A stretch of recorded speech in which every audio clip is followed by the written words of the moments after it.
Alright, welcome back everybody. I've been getting some questions about how I like to set up my guitars, and today I thought I'd just go over some of the things I do that are maybe special and different to how other people set up guitars, and just kind of the way I do things. The Porter Nightingale secret sauce treatment to get your guitars playing beautifully and effortlessly. So without further ado, let's get right into it. So the first things first is strings. Now, I'm not made of money, so I typically just buy whatever set of 9 to 42s are cheapest. And typically that would be the Diodario 9 to 42 set. But recently prices have kind of evened out, so I'm buying the Ernie Ball 9 to 42 set. It's bright pink, everybody loves it. I use 9s for E and E flat, and occasionally sometimes I'll go to 8s for standard E, but I don't typically play in standard E. So yeah, 9s in E flat. That's the way I like it. And yeah, it gives you this nice slinky feel. Makes bends a little bit easier. And yeah, just sounds great. I know some people are concerned with sustain when using 9s in E flat, but I'm here to tell you that in my personal experience, I haven't noticed any significant drops when using 9s in E flat compared to E. So with that being said, on the next bit, the truss rod. You can see in this guitar, it's a headstock axis. I know some people have access right here, like on the Majesty, it's like a little thumb wheel. And some people are unfortunate enough to have to take the whole neck off to adjust the truss rod. Should have bought a better guitar. In all seriousness, the truss rod is, in my opinion, the most important adjustment. It will give you the most drastic changes to the way your guitar plays. I'm not one who uses feeler gauges to approximate how much bow is in the neck. I just kind of get it as straight as I possibly can. However, you should be able to tell that there is just a tiny amount of bow. So the way I find, to me, if it's good enough, is on the bottom string, just whatever fret meets the body. It's different on just about every guitar. I hold that down with my pinky, hold the first fret down with my index finger, and you should barely be able to tell that there's any bow. So my necks are pretty straight, and it should barely move up and down when you're pressing somewhere in the middle. I'll see if I can give you guys better angle, so you guys can kind of see that a little bit better. Maybe. Like there's just barely anything there, just barely anything. And I should mention, if your neck is bowing too much, you want to adjust it when you look at it, righty-tighty, so that way it'll tighten and it'll pull the relief out of the neck. And then you can tune it back up to pitch and do that same test.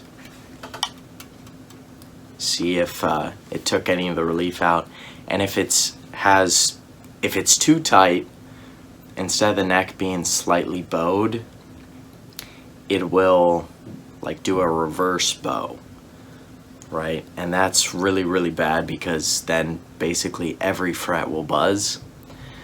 So I kind of like it as dead nut straight as you can get it, with there just being like just barely any relief in it. So also, just to recap, get it as straight as possible, barely any relief, you know, hold first fret,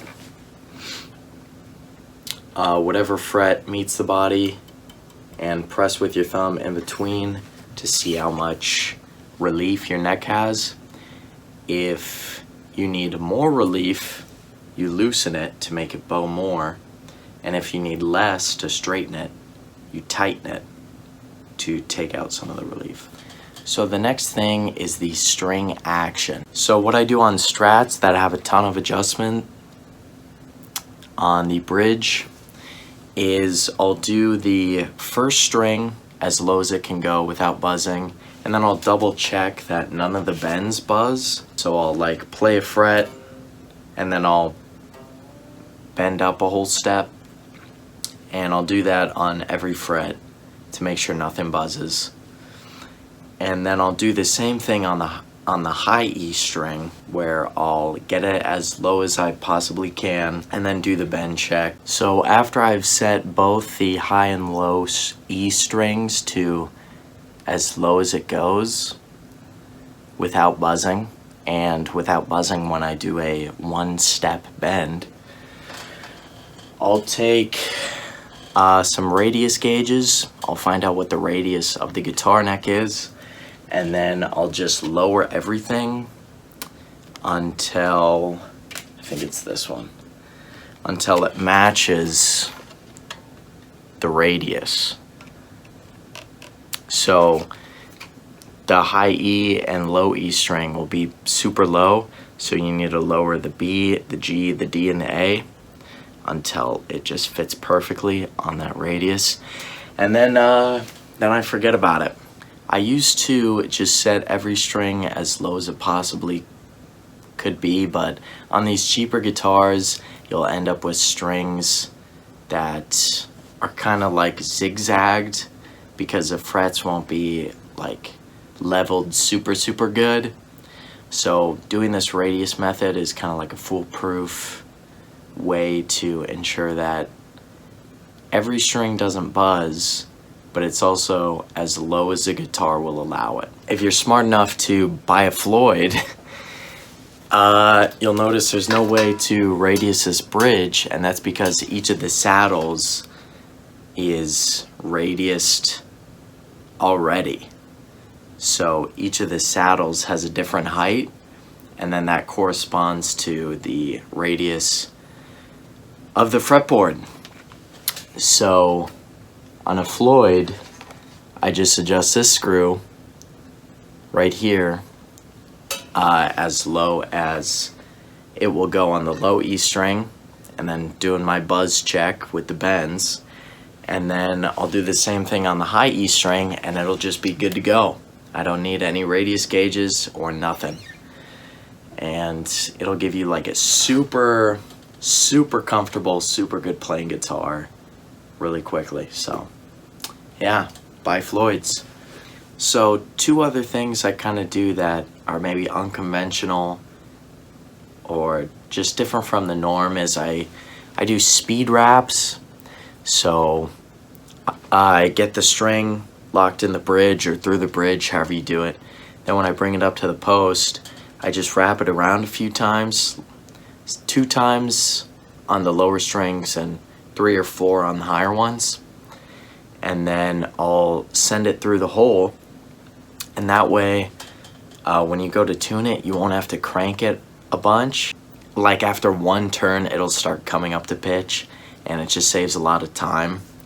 Another thing I do is I basically oil all the friction points. So on non-locking guitars like this Strat,